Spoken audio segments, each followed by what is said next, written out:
In this section, we're going to take a look at authentication and application deployment. We're going to start by looking at a Firebase Authentication overview. Then we're going to see how to configure Firebase Authentication with email. Next, we'll see how to do some advanced authentication with a third-party provider, which in our case will be Google. After that, we're going to see how to compile our application to an Android application bundle, which is kind of a variant of an APK, the traditional way that we've compiled and deployed our applications. Then we'll discuss an overview of deploying our application bundle or APK to the Play Store. And finally, our last video for this section and for this course will be a hands-on example where we deploy our application bundle or APK to the Play Store. First, this video will give an overview of Firebase Authentication. We're going to look at why we want to use Firebase Authentication. We'll consider some of the authentication providers. We will see how we need to change the rules for accessing our assets on Firebase. We'll look at the process of authentication. We'll consider the Firebase Authentication Console. And finally, we'll consider some requirements that we need to include in our project when we want to use Firebase Authentication. First, why do we want to use Firebase Authentication? Well, we don't want to spend our entire time writing a login screen. Android user experiences, you should take the user right into the screen that the user wants to see 80% of the time. You should avoid things like a main menu that put all of the screens at the same priority. Instead, you should focus on the highest priority screen that the user wants to see and make that the first screen. Also, don't force the user to log in right away if there are things that the user can do without logging in. Go ahead and let the user play with your app and then only force login when it's absolutely required. For example, when you need to save something. A big benefit of using Firebase Authentication is that Firebase will handle a lot of this login for you, including some of the tricky parts like account recovery. In many cases, the third-party providers are what actually handle this. So Firebase allows you to use Google, Twitter, play games, things like that to do authentication. So essentially, it's handing off all of that account management to those third-party applications. And here's a list of what some of those third-party applications are. One of the easiest to implement with Firebase is email. It's fairly straightforward because you don't have to do a whole lot of configuration, and Firebase even has templates to do account recovery with a simple email. That's the first one we'll start with. You can do phone-based authentication, where it sends an SMS message to a phone with account login details. This does require what's called an SHA-1 fingerprint, or in other words, a public key that you can generate from a key store. These are things that you can all do locally on your computer, provided that you have a JDK installed and a key store installed. JDK is just Java, and then the key store is something that you can create through Android Studio, which we will do in some of our upcoming videos. But you will see that's a common thread across many of these authentication providers, especially the Google-based authentication providers, is they require that public key. So Google Authentication is another type of authentication, and this allows the user to reuse existing Google account credentials. The benefit here over phone or email password is it's using a username and password that the user already knows. The user doesn't have to make up a new one, which means less chance the user is going to forget the login information. Facebook. We have Facebook authentication as well. For that, we need an app ID and app secret that we get from the Facebook for Developers console. Similar with Twitter, we need an API key and an API secret and an OAuth redirect URI. GitHub, again, you see a similar pattern here, requires a client ID and client secret from GitHub. Play Games, which is a Google product, requires our friend the SHA-1 fingerprint.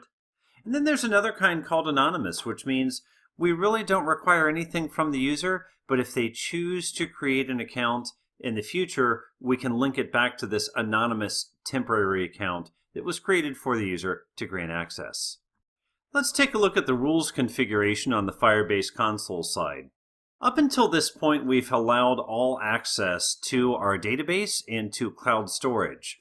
We use this default rules where we say read is true and write is true, which essentially means let anybody read, let anybody write. Obviously not a really good idea because anyone could steal our data if that's a concern, But more importantly, anybody could change our data or even put something up there that we'd rather not have up there. So in the new rules, what we're going to do is we're going to go ahead and leave read access open because all we're storing is shortcuts. But write access, we're going to lock down to only authenticated users. And what you'll see here is we have a right colon and then in quotes auth and then exclamation double equal null, which means you can only write if your authentication is not null, or in other words, if you have been authenticated. There are many more ways we can address this. We can look at specific authentication providers, lots of things that we can do.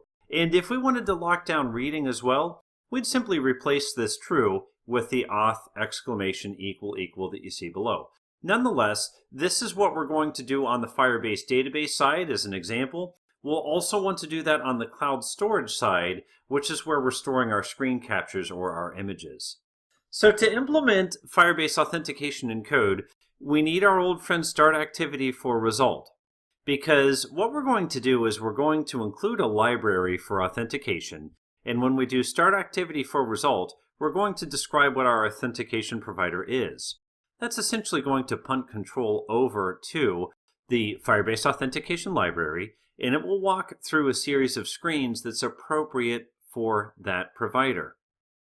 Next, when the user logs in using these Firebase library functions, onActivity result will be invoked back in our activity, and if it was successful, it will return to us an object that represents a logged in user. Here's a sneak preview. You see I've titled a shortcut screen capture and Command-Shift-4, and now I want to save this up to Firebase. So watch what happens when I click the save button. It's going to go to step 1, which is start activity for result, and we'll see plenty of detail on this in a later video, so I'm not going to show code just yet. But I click the save button. Now you watch it hourglasses for just a moment. Now it gives me options on how I want to sign in, either sign in with email or sign in with Google. So I click sign in with Google, and now it's going to walk me through a Google specific series of screens that's going to have me log in. I put in my credentials, including my password. Now it takes me through a couple of other steps, a little more thinking. And we're back to our application, and our shortcut has been saved to our Firebase database because we've authenticated. Here's a look at the Firebase Authentication console where we can say which authentication provider we want to use. And you see here I've turned on email and Google, but you see there are several others. The nice thing is when you click one and you change it from disabled to enabled, it tells you what exactly is required for each of those authentication providers. I mentioned email password is very simple to set up, and frankly, Google isn't much more difficult to set up. I found the whole process fairly straightforward each time I've put it together. Now, when a user's logged in, we'll have a screen that looks a little bit like this, where we'll have an identifier, which might be something like an email address. Then the provider will be an icon, and notice that it matches the icon over here on our site and providers. It will give us a created and signed in date, and then some kind of user ID. So this will give us a good idea of who is logged in and accessing our application. And this is where I say much easier than creating a login screen of your own, because not only does it handle all of the edge cases like password reset and the like, but in addition you get these nice web-based management tools. A few things that we're going to need to put this all together in code. First of all, the library that contains these login screens and other assets. I have an implementation here.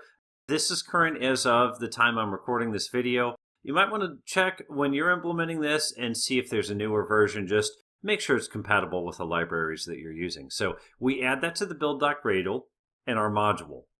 Now Firebase user is a variable. This represents the logged in user object that will get returned to us in the onActivity result method. List authUI.idpconfig, so we have an inner class on a class called authUI. That entire unit is a generic identifier on this thing called list. That's a collection of authentication providers that we want to use. And we know we can use multiple. We can let the user choose. Maybe I have a Google account, but I don't have a Facebook account, or I don't have a Twitter account. Well, okay, if I have all those options, I'll choose the account that I do have, which is the Google account. Maybe I have none of those. Maybe I'll just use a phone then. So we can allow the user to decide what's appropriate, and we pass that all in with our collection of providers. We take that collection of providers and we put it in this long chain that you see here, authui.getInstance.create sign-in intent builder, .set available for providers, providers build, kind of a long-winded string, but that essentially is going to create the intent that is going to draw the login screens for the user. So you see it's using a builder pattern, a builder design pattern, which is where we set some options and then we say, okay, create an object that represents this.